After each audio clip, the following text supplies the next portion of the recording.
Welcome to four sides TV. నేను గోలివాడ ప్రసన్న కుమార్. ఈరోజు సర్పంచ్ ఎన్నికల కోలాహలం రాష్ట్రంలో కనబడతా ఉంది.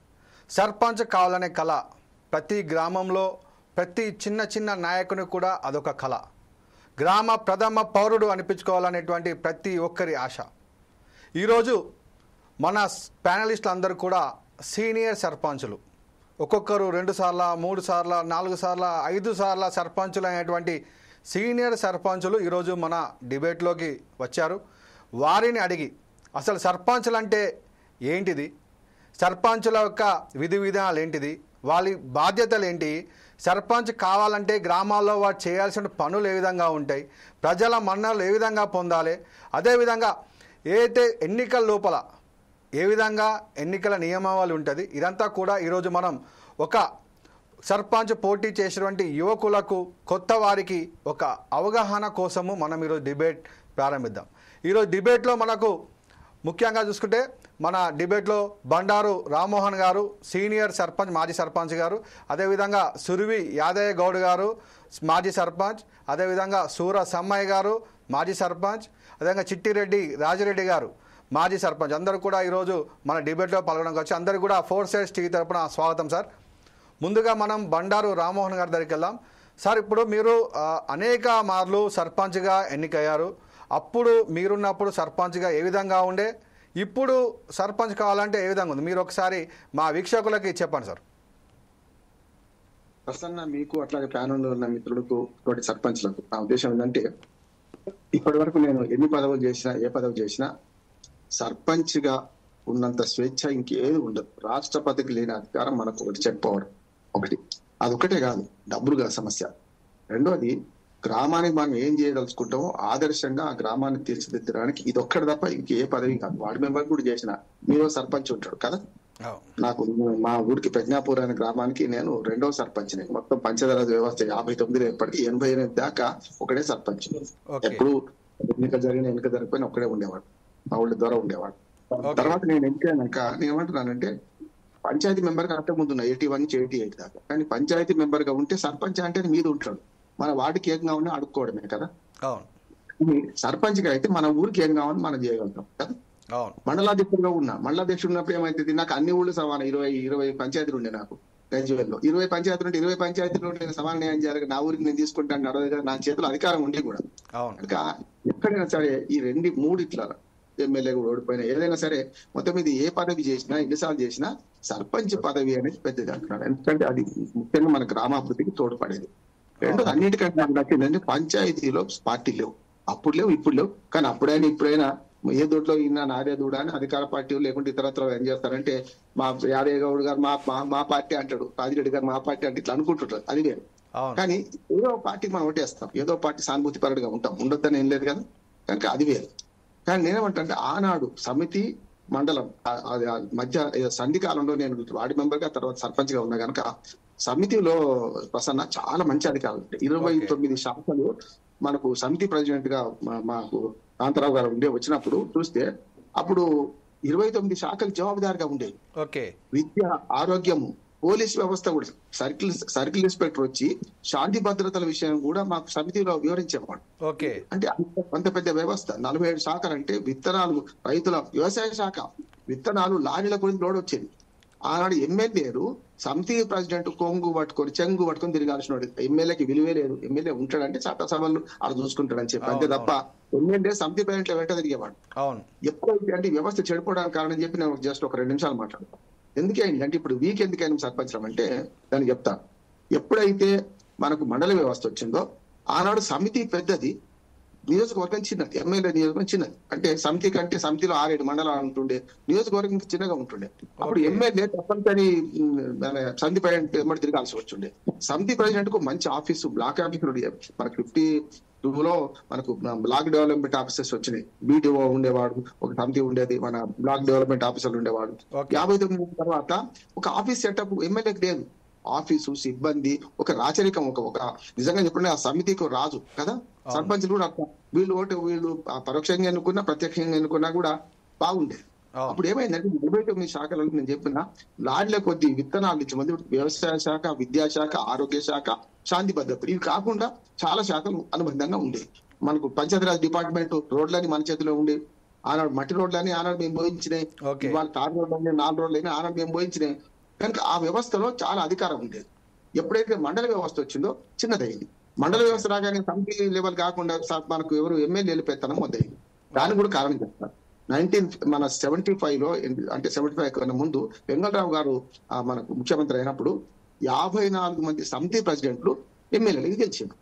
దాంతో ఒక నరమాంసం భక్షక మరిగినాక మళ్ళా ఎమ్మెల్యేకి ఏం అధికారం లేదు కదా అనే దాంతో సర్పంచులుగా అంటే గతంలో సమితి ప్రెసిడెంట్లు ఉన్న 54 మంది 54 అంటున్నాడు ఉమ్మడి రాష్ట్రంలో. ఎందుకైతే వాళ్ళకి అధికారాలు ఇక్కడ ఉండాలి కదా అని మెల్లమెల్లగా అధికారాలు షిఫ్ట్ చేసుకున్నారు. ఎక్కడికి? ఎమ్మెల్యేలకు షిఫ్ట్ చేసుకున్నారు. ఇవాళ రాష్ట్రంలో ఏ మూలడైనా ఏ నియోజకవర్గాల్లో అయినా మండల ప్రెసిడెంట్ పట్టిదే ఉత్సవ విగ్రహానికి మిగిలిపోతున్నాం. ఎంపీటీసీ అయితే ఎంపీటీసీ, జడ్పీటీసీ అది అజగాల స్థలాలే. దాంతో ఏమైందంటే ఇప్పుడు ఎవరైతే ఎమ్మెల్యేలుగా ఎన్నికైన ఉన్నారో వాళ్ళందరూ కూడా ఆశా వర్కర్ నియామకం నుంచి, అంగన్వాడీ టీచర్ నియామకం నుంచి, కక్కసు బతకాలు ఊళ్ళో ఉన్న చిన్న బతకాన్ని కూడా నేను రిబన్ కటింగ్ చేస్తా అంటాడు. ఒకనాడు అట్లా లేకపోయేది. సమితి ప్రెసిడెంట్ అంటే రాజు, సమితికి రారాజు. అట్లాగే ముఖ్యమంత్రుడు కూడా బట్టి కార్యక్రమాలు రాకపోతాడు. మా బ్లాక్ డెవలప్మెంట్ ఆఫీస్ ఇనాగ్రేషన్ ఎవరు చేసిన అనుకుంటున్నారు? కలెక్టర్ చేసిండు. చక్రవర్తి గారు కలెక్టర్ గజ్వేల్లో. ముఖ్యమంత్రి మన శంకుస్థాపన చేసింది మరి చెన్నారెడ్డి అయితే, ఆ తర్వాత వచ్చింది మనకు బ్లాక్ ఆఫీస్ శంకుస్థాపన తర్వాత కలెక్టర్ గారు చేసిండ్రు. అందుకని ఏమంటున్నా అంటే ఆనాడు ఉన్న అధికారాలు మెల్లగా తక్కువయ్యే వరకల్లా ఆఖరికి ఇప్పుడు ఎవరక్కడ అంటే ఎవరు లేరు. అన్ని విద్య తీసేసిండ్రు, ఆరోగ్య తీసేసారు. అసలు సమితి మన మండలానికి ఉన్న ఏ శాఖ లేకుండా అయిపోయింది. ఏంటంటే ఏం లేదు, ఉత్సవ విగ్రహాలు కూర్చోవాలి గద్య. అందుకని ఇది ఏమైందంటే దీని వల్ల వచ్చిన నష్టం అంటున్నాడు. ఇప్పుడు సర్పంచులు అధికారం లేవు, అట్లానే మండల ప్రెసిడెంట్కి అధికారం లేవంటే దానికి కారణం ఏంటంటే రాష్ట్ర ప్రభుత్వం స్థానిక ప్రభుత్వాలను సరైన విధంగా గుర్తించకపోవడం అంటున్నాం. మేము స్పష్టంగా మన అందరి భాష తోటి సర్పంచులకు విజ్ఞప్తి చేస్తున్నాం. మన రాజ్యాంగంలో ఆర్టికల్ 40లో లోకల్ సెల్ఫ్ గవర్నమెంట్ అని ఉన్నది. రాజ్యాంగ సవరణ తర్వాత కూడా స్థానిక ప్రభుత్వాలు లోకల్ గవర్నమెంట్స్ అన్నారు. మనం ఇంకా పంచాయతీరాజ్ ఇన్స్టిట్యూషన్స్, లోకల్ బాడీస్ మనమే మాట్లాడుతున్నాం కదా. ఒక మాట చెప్తాను. ఇప్పుడు బిచ్చగాడు వచ్చి ఒక ఇంట్లో బిచ్చం అడుగుతున్నాడు, అమ్మా బిచ్చవే, అమ్మా బిచ్చవే. మొగడట ఏం చేసిండట అంటే మొగడు దురుసోడు, అరే ముండా బిచ్చవేకో వాడు అడుస్తున్నాడు అన్నాడట. అప్పుడు పాపం బిచ్చగాడు కూడా ముండా బిచ్చవే అని అడిగిండట. ఎందుకంటే భర్త ఎట్లా పిలుస్తాడో ఆ అమ్మ కాదు ముండా అనుకున్నాడు. భర్త ఎట్లా పిలుస్తాడో బిచ్చగాడు కూడా అట్లా పిలుస్తాడు. మనము మారకపోతే, మన పంచాయతీరాజ్ ఇన్స్టిట్యూషన్స్ గట్టిగా గౌరవించుకోకపోతే ఇప్పుడు మనం లోకల్ బాడీస్ అంటారు, పనికిరాలు అంటాం. ముఖ్యంగా 2018 తర్వాత సర్పంచుల పరిస్థితి ఎంత అధ్వానంగా మారింది. నిజంగా ఆ రాజ్యాంగ ఆ చట్టం సవరణలో తెలంగాణ వచ్చిన తర్వాత చట్ట సవరణ కాపాడులో మాకు వర్క్ షాప్ పెట్టిండ్రు. నేను స్పష్టంగా చాలా అధికారాలు ఉండడానికి పెడితే చివరికి మస్కుల కంటే అధ్వానం చేసిన సర్పంచులు ఇవాళ బెదిరించుడే వచ్చి ఏ పని చేయకపోయినా సర్పంచులు బెదిరించే కార్యక్రమం ఇది. నాకు ఎందుకు అనుబంధం అంటే ఒక మాట చెప్పి ముగిస్తాను. 2095 దాకా నేను పంచాయతీ వ్యవస్థలు ఉంటే 2001లో అపార్ట్ నుంచి మొత్తం రాష్ట్ర వ్యాప్తంగా సర్పంచ్ శిక్షణ ఇచ్చిన. 2001లో ఇచ్చిన, 6లో ఇచ్చిన, 13లో ఇచ్చిన, మొన్న 2019 కూడా శిక్షణ ఇచ్చిన. యాదాద్రి భువనగిరి జిల్లా అదే గారు అందరూ మా శిక్షణలో వచ్చారు. వాళ్ళందరూ కూడా ఏది భూదాన్ పోచంపల్లిలో. నేను ఏమంటున్నాను, పెరుగుతాయి అనుకుంటే తగ్గించి ఆఖరికి శ్మశానానికి భూమి చూపెట్టుకొని సర్పంచ్ సస్పెండ్ చేస్తా అంటాడు కలెక్టర్ వచ్చి. ఎవడైనా అక్కడికి ఊళ్ళో ప్రకృతి పల్లెమైన జాగ చూపెట్టాల్సింది ఎవడు? రెవెన్యూ డిపార్ట్మెంట్ కాదు. అంటే మస్కుల కంటే అధ్వానం నీ మాట అంటున్నా తయారు చేసి సర్పంచులు బెదిరించింది మొన్నటి దాకా అంటున్నాను. ఇవాళ మన ఆత్మగౌరవం మేల్కొనాలంటే వచ్చే ఎన్నికల్లో మన పార్టీలు పక్కన పెడదాం. మన పార్టీలు లేవు, పార్టీలు ఉండేవి కదా. మన సర్పంచ్ ఎన్నికల్లో పార్టీలు ఉండవు కదా. అందుకనే ఇప్పుడు ఇంకొక పంచాయతీ కూడా వస్తుంది. కోర్టు తీర్పు వచ్చింది కదా ప్రసన్న. వచ్చినప్పుడు ఈ రిజర్వేషన్ కూడా ఎందుకు వస్తుంది? అసలు పార్టీ టికెట్లే లేవు కదా. ఇప్పుడు ఎవడు బీఫామ్ ఇచ్చేది లేదు కదా. అవును, ఎవరికి దమ్ముంటే వాడు బీసీలు నిలబెట్టండి. ఎవడొద్దంటున్నాను మేము వద్దంటున్నావా? నా ఉద్దేశం ఇది కూడా మేడిమాలిక వేసి, మేడిమాలిక అంటే మీకు తెలవాలి గ్రామాల్లో మేడిమాలిక అంటారు దాన్ని గట్టిగా ఎంత గుంజినా పోదది. అందుకని ఏమంటే దుసుముడి బద్దు మంచి గట్టి ముడి వేసేసి ఇక ముడి ఇప్పలేసి వస్తున్నారు. కనుక గ్రామాల్లో ఇప్పుడు మళ్ళీ ప్రజాపాలన మొదలు కావాలండి. ప్రజా ప్రభుత్వం ఉంటుంది కాంగ్రెస్ పార్టీ. ఖచ్చితంగా వెంటనే పంచాయతీ ఎన్నికలు జరపండి, జమిలీ ఎన్నికలు 3 మండలము, జిల్లా పరిషత్ అన్ని ఒకసారి జరపండి. లేదుగా పంచాయతీ ఎన్నికలకు మాత్రం కోర్టు తీర్పిచ్చింది కానీ మిగతా వాటికి ఇవ్వలే కదా. మీరు అన్ని జరపండి. ఎవడొద్దంటున్నాను మిమ్మల్ని కదా. ఇప్పుడు కొడుకుని గట్ట అంటే మన కోడలు ఉంటే అత్త వద్దు, బస్టు అత్త ఎవరన్నా వద్దంటారా? మేము స్పష్టంగా మా దగ్గర ఇస్తున్నాం. ఈ పంచాయతీ ఎన్నికల్లో బీసీల రిజర్వేషన్ గొడవ లేదు. మీరు ఎవరు ఇచ్చినా బీసీలో ఎక్కువ మంది పోటీ చేయండి, బీసీలో గెలిపిస్తాం మనం అందరం కూడా. ఎందుకు వద్దంటున్నాం? కదా. ఓకే. ఆ గొడవ పెట్టుకొని ఇక్కడ పంచాయతీ ఎన్నికలు ఆపొద్దని 3 నెలల లోపల ఎన్నికలకు హైకోర్టు తీర్పిచ్చింది కనుక ఎట్టి పరిస్థితి ఎన్నికలు జరపమని కోరుతున్నారు. ఓకే. ఓకే. సురవి యాదయ్య గౌడ్ గారు అయితే బండారు రామ్మోహన్ గారు మనకు చాలా చక్కగా చెప్పారు. ఇప్పుడు ఏంటంటే సర్పంచుల గౌరవాన్ని ఎమ్మెల్యే కాళ్ళ కాడ పెట్టిరు అని చెప్పి అన్న చెప్పగానే చెప్పిండు. మరి దీని మీద మీరేమంటారు? సర్పంచ్ల గౌరవం ఉన్నట్టా లేనట్టా? మరి ఆ సర్పంచ్లకు గౌరవం తీసుకోకపోయి ఎమ్మెల్యే పాదాల చెంత పెట్టినట్టు అన్నాడు. మరి దానికి మీరు ఏ విధంగా సమాధానం చెప్తారు? ఇప్పుడు పోర్ట్ సైడ్ నిర్వహిస్తున్న అన్న ప్రసన్న కుమార్ అన్నకు ప్రత్యేక ధన్యవాదాలు. అదే విధంగా రామ్మోహన్ అన్నకు గాని, సమ్మయ్యకు గాని, రాజిరెడ్డి గాని ఈ డిబేట్ లో అంటే ఇట్లాంటి డిబేట్లు జరిగితే ప్రజలకు స్థానిక సంస్థల ఎన్నికల మీద, ప్రజాప్రతినిధుల మీద అవగాహన కలుగుతుంది. Yes. ఇది సమస్య కూడా పరిష్కారానికి ప్రభుత్వం దారి చూపే అవకాశాలు ఉంటాయి. అవును. సర్పంచ్ అనేటోడు ఫస్ట్ చెప్తా, సర్పంచ్ అనేటోడు ఆ గ్రామం మీద పూర్తిగా అవగాహన కలిగి ఉండాలి. అవగాహన కలిగి ఉన్నప్పుడు గ్రామ సమస్యలు ఏమున్నాయి, ప్రధానమైన సమస్యలు ఎట్లెట్లా సమస్యలు పరిష్కరించాలనే దాని మీద ఆ సర్పంచ్ కి అవగాహన ఉంటుంది. ప్రజల మధ్య పోతాడు, ప్రజల మధ్య ఉండి ప్రజా సమస్యలు ఎప్పటికప్పుడు పరిష్కారం చేసే వాడిని చూసి మంచితనం చూసి గతంలో ఎన్నుకునేది. అవును. కానీ ఈ రోజులు ఎట్లున్నాయంటే సర్పంచ్ అంటే ఖద్దరు చొక్కా వేసుకొని రియల్ ఎస్టేట్ వ్యాపారం, అదే విధంగా బ్లాక్ దందాలు చేసి ఆ నగరంలో ఉంటూ హైదరాబాద్ కు వచ్చే వారిని ఈ ప్రజలు ఎక్కువ మక్కువ చూపిస్తారు. ఎందుకంటే వారు వచ్చేటప్పుడు వాళ్ళు ఎలాంటి గ్రామాలలో ఎలాంటి విభేదాలు ఉన్నాయి, వాళ్ళు రాగానే యువత ఎక్కువ శాతం మద్యానికి బానిస అయి ఉన్నది. ఎక్కడ చూడు గ్రామంలో ఇప్పుడు ఈ రోజులలో మద్యానికి బానిస అయి ఉన్నది. మద్యం మత్తులో ఇంకా గ్రామాలు సోగున్నాయని నేను అనుకుంటున్నా. ఆ రకంగానే డబ్బులు అనేది విపరీతంగా ఓటుకు డబ్బు వంచి సర్పంచ్ గా ఎన్నికైతుంటాడు. దీని తోడు ఏమైతుంటదంటే రిజర్వేషన్ల ద్వారా ఎంపికైన సర్పంచులు డబ్బులు పెట్టలేని పరిస్థితుల్లో వాళ్ళు ఏదన్నా ఉన్న అప్పు సప్పు చేసి వాళ్ళు తోటిగా ఖర్చు పెట్టాలని, గ్రామాల ప్రజల కోరిక మేరకు ఖర్చు పెట్టాలని చూస్తుంటారు. ఆ ఖర్చులు పెట్టాక గెలిచిన సర్పంచ్ ఏమో ఓడిపోయిన సర్పంచ్ ఉంటాడు కదా, ఒకే రోజు పోయి ఇంట్లో బాత్రూమ్ లో కూర్చొని ఏడ్చాడు. కానీ గెలిచిన సర్పంచ్ మాత్రం 5 సంవత్సరాలు ఏడ్చే పరిస్థితులు కనిపిస్తున్నాయి రిజర్వేషన్ల ద్వారా. నేను ఎందుకు చెప్తున్నా అంటే, ఉదాహరణకు రామ్మోహన్ అన్న వెళ్ళాక ఒక ముచ్చట చెప్పిండు. గ్రామాలలో రెవెన్యూ అధికారులు వాస్తవానికి వైకుంఠధామకు స్థలం కట్టియాలంటే రెవెన్యూ అధికారులు ల్యాండ్ చూపిస్తే ఆ ల్యాండ్ ద్వారా పరిష్కారం చేసి కట్టించే బాధ్యత అక్కడ సర్పంచ్ తీసుకుంటాడు. కానీ అక్కడ పూర్తిగా కలెక్టర్ సంబంధించిన సర్పంచులకు అంటే ఐఏఎస్లు ఐపీఎస్లు ప్రభుత్వాలకు ఏంటంటే పాలకులకు రాంగ్ మెసేజ్లు ఇస్తారు. వీళ్ళు నాకు తెలిసిన కాడికి పంచాయతీరాజ్ ప్రిన్సిపల్ సెక్రటరీగా చేసిన సందీప్ సుల్తాన్ అని ఉంది. ఆ సుల్తాన్ గారి ఆదేశాలు ఎట్లుండేనంటే, మీ ప్రభుత్వంలో ఈ రైతు వేదికను 50 రోజులు 100 రోజుల్లో నిర్మించాలని ఆర్డర్ ఇచ్చినట్టు ఆ 100 రోజుల్లో నిర్మించాలని ఆదేశాలు ఇచ్చి అట్లా పని చేయించేది. ఆ 100 రోజులలో పని చేసినవి ఎట్లుండేదంటే, అక్కడ ఆ నిర్మాణం అవుతున్న దాన్ని కూడా నీళ్లు పోస్తే ఆ నీళ్లు తాగలేని పరిస్థితి, ఆ పలుగుడులు వచ్చి క్రాక్ వచ్చి అనేక ఇబ్బందులకు అట్లా గురి అయ్యి ఆ కట్టకపోతే మెమో ఇచ్చే పరిస్థితి. అంటే ప్రభుత్వంలో పాలకులకు కూడా తెలియని స్థితి, చెప్పుకోలేని బాధ. అయితే వీళ్ళు మేము చేయిస్తామని ఆర్డర్లు వేసి అధికారుల ఆదేశాల ప్రకారమే ప్రభుత్వ పాలకులు నడిపించారు. అట్లా నడిపించారు కాబట్టి సర్పంచ్ కి సర్వాధికారాలని ఎప్పుడైతే కట్ చేసిర్రో మమ్మల్ని బుచ్చగాళ్ళక ఎల్లాక చెప్తుండే కావలితనం చేసినట్ట. అంతకంటే అధ్వానం. నేను నా ఊర్లో చిన్న నాకు జరిగిన సంఘటన చెప్తానండి. నేను గ్రామంలో నాకు వైకుంఠధామ కట్టాలని ఆదేశాలు ఇచ్చారు.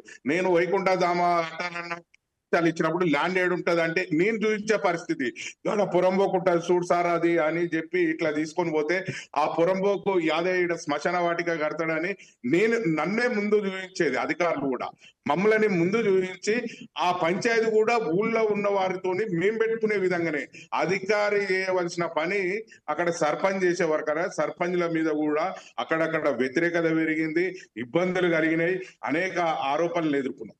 అట్లాంటివి జరిగినాయి. సర్పంచులు అంటే ఆ పరిస్థితులు ఉన్నది. కానీ నాటి సర్పంచులు ఇంకా ఇప్పుడున్న ప్రభుత్వాలు చూసిరు, మా బాధలు చూసిరు. సర్పంచులకు ఎట్లా ఆదేశాలు ఇచ్చారు, మౌలిక ఆదేశాలు అధికారుల ఆదేశాల ప్రకారం పనులు చేస్తే సర్పంచులు ఎంత ఇబ్బంది పడుతున్నారు. రోడ్డు మీద పడి అప్పులు చేసి ఆత్మహత్యలు చేసుకున్న పరిస్థితిలో ఉన్నారు. అంటే ఇది ప్రభుత్వాల వైఫల్యాల వల్లనే స్థానిక సంస్థలు నిర్వీర్యం చేస్తున్నారు. ఎందుకంటే ఎమ్మెల్యే హోదాని ఆయన గొప్పతనంగా భావిస్తుంటాడు. అటు ముఖ్యమంత్రి హోదాని ఆయన గొప్పతనంగా భావిస్తుంటాడు. సర్పంచ్ అనే వచ్చే వరకల్లా ఈ సర్వంగా ఉన్న ప్రజాప్రతినిధులకు అధికారులకు ఒక కావలితనం చేసినట్టే మేము పోయి ఆ ఎమ్మెల్యేల ఇళ్ల కాడ అభివృద్ధి, నా గ్రామానికి ఈ నిధులు, ఈసారి నా గ్రామానికి ఇది నిధులు పెట్టని బతిమలాడుకుంటేనే ఆ పెట్టే పరిస్థితుల్లో తీసుకొచ్చిన ప్రభుత్వాలు చట్టాలు. ఈ చట్టాలు తీసుకురావడం వల్ల అనేక మంది సర్పంచులు ఇబ్బందులు పడ్డారు. అనేక మంది సర్పంచులు ఇవాళ రోడ్ల మీదకి వచ్చి సర్పంచ్ వద్దురా బాబోయ్ ఈ సర్పంచ్ పదవి కానీ ఒక రిజర్వేషన్ల పేదరికంలో ఉన్న వాళ్ళు అనే పరిస్థితులు ఉన్నారు. ఈ సర్పంచ్ అంటే ఎవరికి కావాలంటే పెద్దరికం కోసం డబ్బులు ఉండి ధనవంతుల్లాగా చలామణి అవుతూ మేము అంటే మళ్ళా దొరలతో నేను దొరలాగా ఊళ్ళో పెత్తనం చేయాలనుకునే వాళ్ళే ఈ సర్పంచ్ పదవిలో పోటీ చేసే పరిస్థితులలో ఈ ప్రభుత్వాలు తీసుకొచ్చినాయి. ఎందుకంటే క్లియర్ గా చూస్తున్నాం, ఎక్కడ చూసినా ఏడ చూసినా పొద్దున చూసినా లేచిన సర్పంచులు అంటే ఇండ్ల కాడ పంచాయతీ అయిందంటే పొద్దున్న లేవగానే ఇండ్ల కాడికి పోయి పంచాయతీ పరిష్కారం చేయాలి.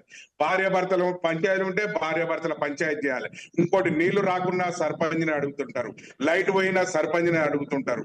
లాస్ట్ కు ఎట్లా ఉన్నదంటే ఈ సర్పంచ్ అనేటోడు పెళ్లిళ్ళల్లా కనీసం 21 పెళ్లిళ్ళు దావతులు అవుతుంటారు చూడు, ఆ దావతులు అయినాడు కూడా ఇండ్ల కాడ కనపడిపోతే సర్పంచ్ గారికి ఏమో ఎక్కువ అయిందనే పరిస్థితిలో ఇప్పుడు ఉన్నది. ఈ వ్యవస్థ ఇట్లా నడుస్తున్నది. కాబట్టి ఎప్పటికైనా ఏదేమైనా ఈ డబ్బు ప్రభావం తగ్గించి స్థానిక సంస్థలలో ఇప్పుడు రిజర్వేషన్లు అనే దాని మీద 42% రిజర్వేషన్లు అనేది ప్రభుత్వమే, ఎవరు కూడా చెప్పలేదు. ఏం ప్రభుత్వాలు హామీ ఇచ్చి అధికారంలోకి వచ్చి ఇప్పటికి 18 రాజకీయ పార్టీలు ఏం చేసినా ఓటు బ్యాంకు రాజకీయాల కోసమే చేస్తారు. అది పక్కా, దాంట్లో వేరే విషయం లేదు. కులగణన జరుగుతుందని ఇట్లాంటివి చెప్పుకుంటూ వచ్చి కాలయాపన చేసి 18 నెలల సంది ఈ ప్రభుత్వం ఎన్నికలు నిర్వహించలేదంటే, ఇట్లాంటి ప్రభుత్వము సర్పంచుల పదవి కాలం అయిపోయినాక 6 నెలల్లో ఎన్నికలు నిర్వహించాలని బాబాసాహెబ్ అంబేద్కర్ ఇచ్చిన చట్ట ప్రకారం ఎన్నికలు నిర్వహించవలసిన ఈ ప్రభుత్వాలు నిర్వీర్యం చేయకపోతే ఇప్పుడు ఏముంది? ఇప్పుడు ఉన్న వ్యవస్థలో సర్పంచ్ అంటే నాకు ఇది వద్దురా నాయన అనే పరిస్థితి ఉంది. సేవ చేసేటోళ్ళు లేరు. అయితే ఇప్పటికి అన్న రామోన్ అన్న చెప్పిండు, సమితి ప్రెసిడెంట్లు ఉన్నప్పుడు ఇట్లా ఉండే, అప్పుడు సేవ చేయాలని దృక్పథంతో వచ్చే వాళ్ళని ప్రజలు చూసి అట్లా గెలిపించేవారు. ఇప్పుడు డబ్బు ఎవరి దగ్గర ఎక్కువ ఉంది, పైసలు ఎక్కువ ఎవరు పెట్టగలుగుతారు అనే దాని మీద ఉన్నది. అట్లాంటి పరిస్థితులకు వెళ్ళి తీసుకొచ్చిర్రు. ఇప్పుడు నగరంలో, ఇప్పుడు గ్రామాలలో చూస్తున్నాం సర్పంచ్ వాతావరణం అంటే ఎట్లా ఉన్నదంటే, ఏదన్నా చనిపోయిన కాడ 5-10 వేలు ఇచ్చేటట్టు ఉన్నోడిని అటు సర్పంచ్ అనిపిస్తుంటాడు. ఏదన్నా పెళ్లి అవుతుంటే ఆర్థిక సాయం చేయగలిగిన వాడిని సర్పంచ్ గా చూస్తుంటారు. అదేవిధంగా పొద్దున్న లేస్తే యువతకు ఇంత మద్యం సీసాలు సప్లై చేసే వాడిని ఒక సర్పంచ్ గా భావిస్తున్నాయి వ్యవస్థ. ఒకసారి సూర సమ్మయ్య దగ్గరికి వెళ్దాము. సూర సమ్మయ్య గారు, ఇప్పుడు బండారు రామ్మోహన్ గారు కానివ్వండి, అదేవిధంగా సురి యాదయ్య గౌడ్ గారు కానీ చెప్పారు ఏంటంటే సర్పంచుల గౌరవం అనేది మొత్తానికి కూడా ఆ గౌరవం లేకుండా అయిపోయింది. సర్పంచ్ పదవి అంటేనే ఎమ్మెల్యేల కింద అనొద్దు, కానీ ఇక పాదాల కాడ చెప్పులు మోసే పరిస్థితి తయారైందని చెప్పేసి వారు చెప్పాకనే చెప్పారు. మరి మీరు యాజ్ ఏ సర్పంచ్గా మీరు ఉన్నతమైన పదవిలో ఉన్న గ్రామ ప్రథమ పౌరుడిగా మీరు పనిచేశారు. సో మీ ఉద్దేశంలో సర్పంచుల యొక్క పదవి ఇప్పుడు ఏ విధంగా ఉంది? ఇప్పుడు వాళ్ళ పనులు ఏ విధంగా ఉన్నాయి? 4 టీవీ సైట్స్ కు 4 సైట్ టీవీకి మనస్ఫూర్తిగా ధన్యవాదాలు తెలియజేస్తా ఉన్నా.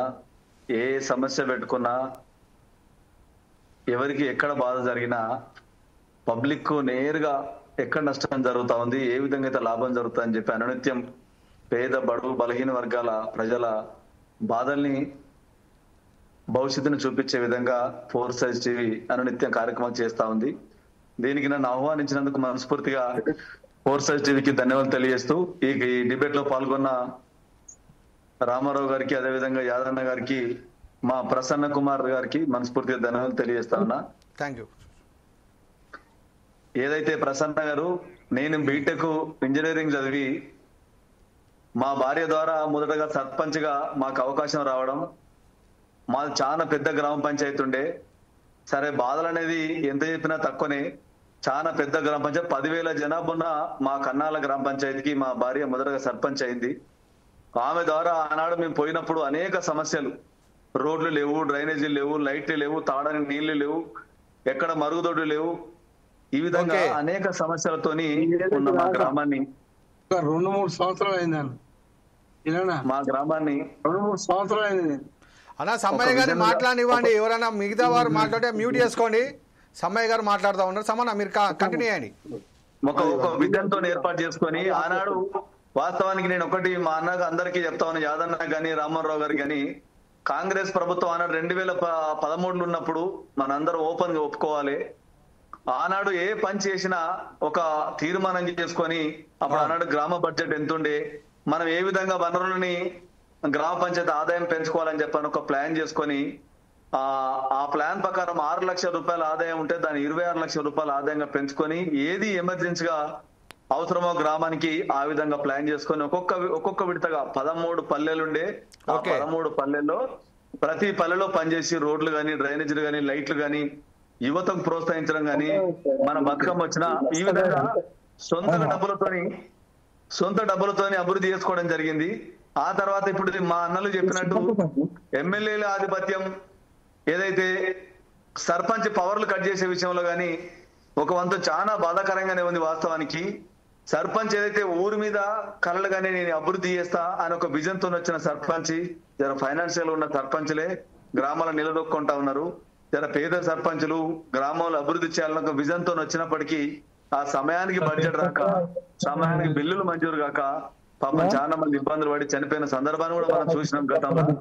ఇవాళ ఆ విధంగా జరగకుండా అయితే సర్పంచ్ సోదరులు, మేము కొత్తగా సర్పంచ్ ఎన్నిక కావాలి, ఊరి కోసం మేము ఏదైనా చేయాలి, మేము పుట్టిన ఊర్లో అని చెప్పని చాలా మంది కలలుగంటా ఉన్నారు. తప్పకుండా వాళ్ళకి స్వాగతం పలుకుతా ఉన్నాం. ఏదేమైనా గ్రామ పంచాయతీ గురించి మీరు కొంచెం తెలుసుకోవాలి. మన ఊరి జనాభా ఎంత. సమ్మయ్య గారు ఒక్క నిమిషం.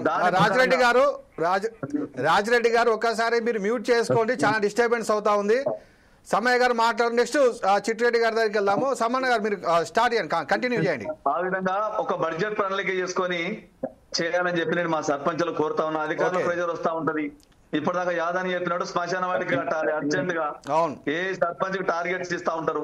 ఆ సర్పంచ్ పాపం ఇబ్బందులు పడైనా సప్పులు తెచ్చుకొని ఆ శ్మశాన వాటికి నిర్మాణం చేయడాలు, ఏదైతే గ్రామ పంచాయతీ ప్రకృతి వనాల నిర్మాణం సంబంధించి గానీ, శానిటేషన్ సంబంధించి గానీ ఎప్పటికప్పుడు టార్గెట్ చేస్తా ఉంటారు. పాపం చాలా మంది సర్పంచులు అప్పులు తెచ్చి ఇబ్బందులు పడి బిల్లులు రాక మన గ్రామ పంచాయతీ ఫండ్ కూడా ఫ్రీజింగ్ లో పెడతా ఉంటారు.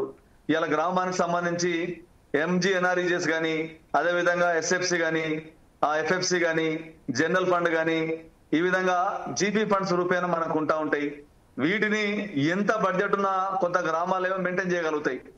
ఫండ్ లేని గ్రామాలేమో రాష్ట్ర కేంద్ర ప్రభుత్వాల మీద ఆధారపడతా ఉంటాయి. ఒకవైపు రాష్ట్ర ప్రభుత్వం వేస్తే జీతాలు సిబ్బందికి ఇవ్వాలని, ఒకవైపు రాష్ట్ర ప్రభుత్వాల మీద ఏదైతే ఆజమాయిషి కేంద్ర ప్రభుత్వాలు చేస్తా ఉన్నాయో అక్కడి నుంచి రిలీజ్ కాలేదని ఒకరి నుంచి ఒకరికి ఎంత ఇబ్బందులు నెలకొన్నో మనం చూసినాం. అనునిత్యం ఈ తాగునీటి సమస్యలు వచ్చినా, ఇప్పటిదాకా యాదన్న చెప్పినట్టు ఏ పెళ్ళైనా, ఏ పండగలైనా, ఏ బతుకమ్మ పండుగ అయినా సర్పంచ్ ఇంటికి వచ్చి సర్పంచ్ మాకు పేదోళ్ళం, మేము పెళ్లికి మాకు సహకారం చేయాలని చెప్పని అన్ని అంటా ఉంటారు.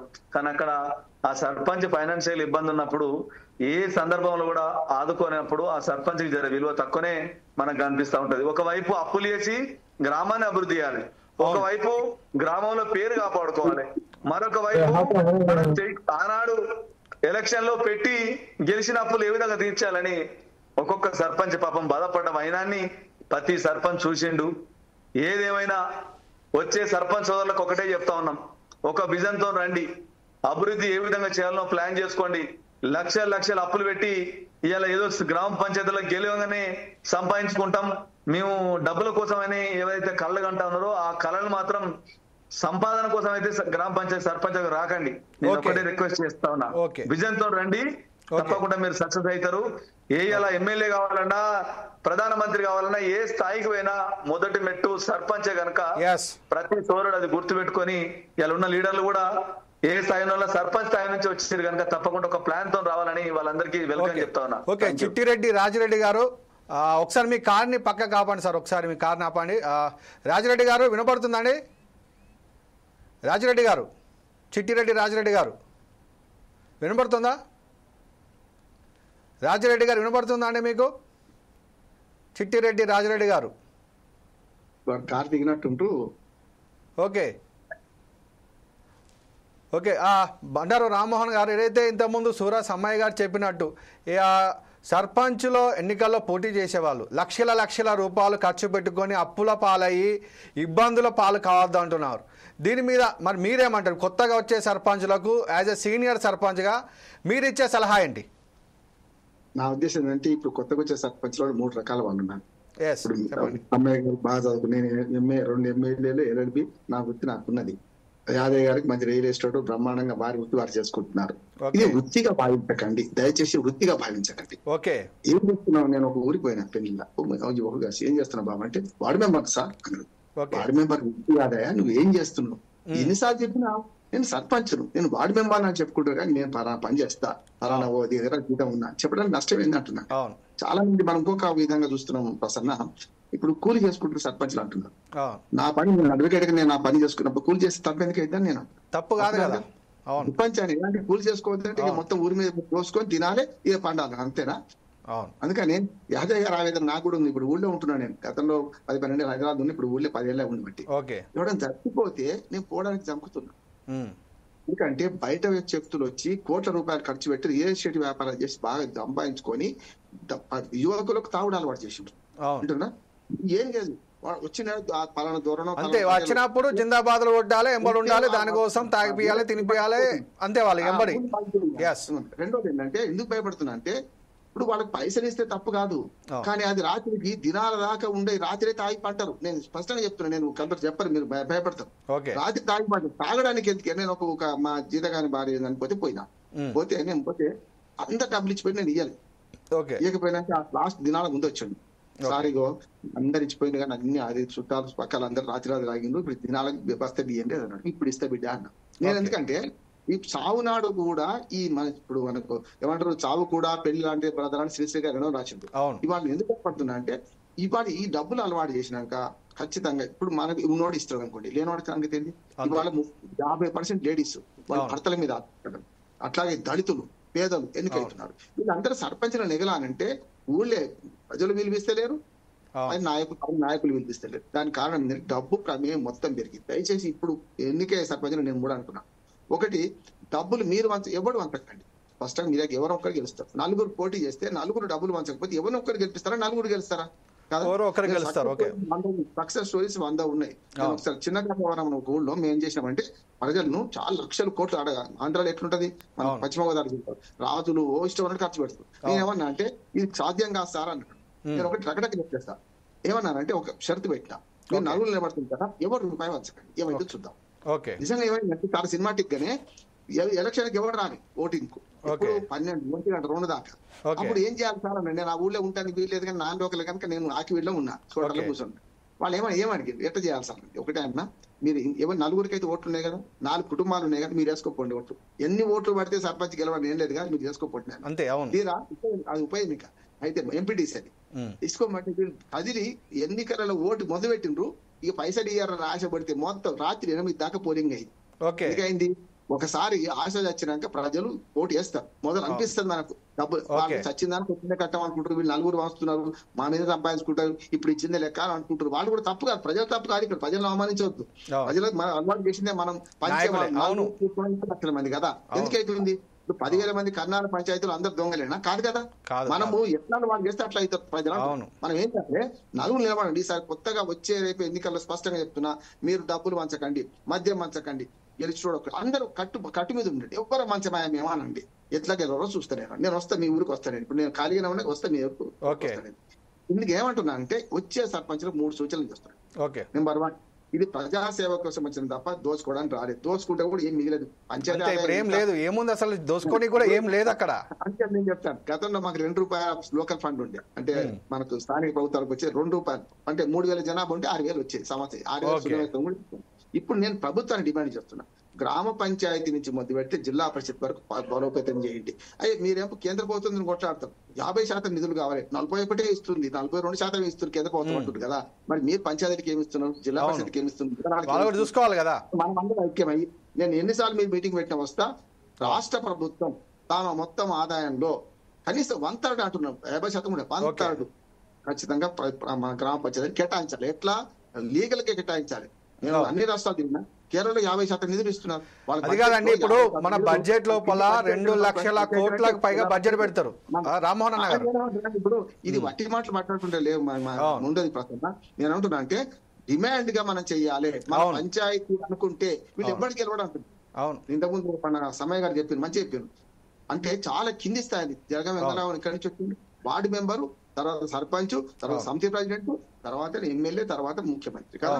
పివి నరసింహారావు ఇక్కడి నుంచి వచ్చారు. మొదలు వార్డు అప్పుడు గమ్మతే వార్డు మెంబర్ ఎందుకు ఏంటంటే సర్పంచ్లను వార్డు మెంబర్లు ఎన్నుకుందరు. అందుకే నేను వార్డు మెంబర్ అంటున్నా, ఇండైరెక్ట్ వార్డు మెంబర్, సర్పంచ్, మనకు విద్యాశాఖ మంత్రి, ముఖ్యమంత్రి, ప్రధానమంత్రి పివి నరసింహారావు, చిత్తరంజన్ దాస్, మనకు సుభాష్ చంద్రబోస్, లాల్ బహదూర్ శాస్త్రి, జవహర్లాల్ నెహ్రూ, సర్దార్ వల్లభాయ్ పటేల్, 100 పేర్లు చెప్తారు, ప్రకాశం పంతులు అని దేశమంతా కూడా. ఇటువంటి వాళ్ళతో కింది నుంచే వచ్చిన పైకి నాయకత్వం ఎదిగేది కింది నుంచే. గ్రామ స్థాయిలో ఉంటేనే, గ్రామ స్థాయిలో సమస్యలు తెలుసుకుంటేనే నిజమైన నాయకులు అవుతారు. పైనుంచి పారాషూట్లతోటి ఊడిపడే నాయకుడు కాదు. డబ్బులు పెట్టి కొనుక్కుంటారు, డబ్బులు సంపాదించుకుంటారు. ఒక అనుభవం వస్తుంది అంటున్నాను. ఇప్పుడు సూట్ కేసులు మోసి బ్యాగులు పట్టుకొని ₹1 మంచి ఎమ్మెల్యేలకి ఏం తెలియదు, గ్రామ పంచాయతీల గురించి, గ్రామాల గురించి స్పష్టంగా వాళ్ళు తిట్టుకున్నా సరే.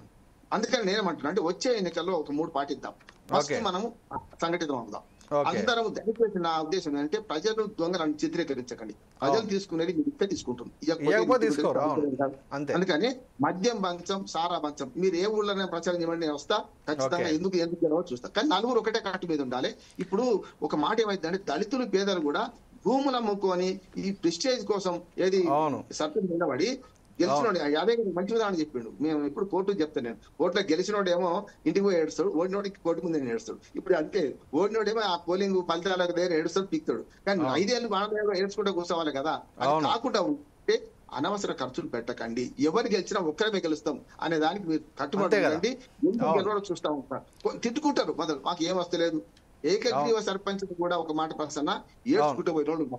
నేను అదే మా యాదాద్రి భవన్ ఒక చిన్న ఉదాహరణ చెప్తాను. సక్సెస్ ఒక లంబడామని వచ్చింది.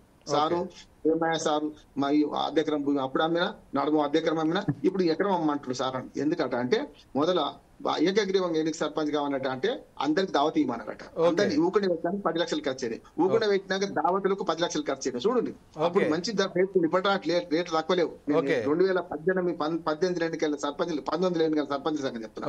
నువ్వు ఏకగ్రీవం ఎన్నికైనా నీకేం ఖర్చు అయ్యామా అన్న. సారు ఊరిలో పెడతాం 10,000 కూర్చుని పెడతాం 10 లక్షలేని. ఇప్పుడు ఏమంటున్నా అంటే గుడికి అర్ధెకరం భూమి ఏమన్నారు, గుడికి ఇచ్చిన గుడి నారు పెట్టిన నీరు పోయాడా. అదే గారి బాధ ఉదాహరణ. అప్పుడు నేను ఆమెను బంధనించిన, నారు పోసిన నీరు పోయాడా, అర్ధెకరం భూమి అయిపోయిందా, గుడి కట్టి ఇవ్వ అన్నారట.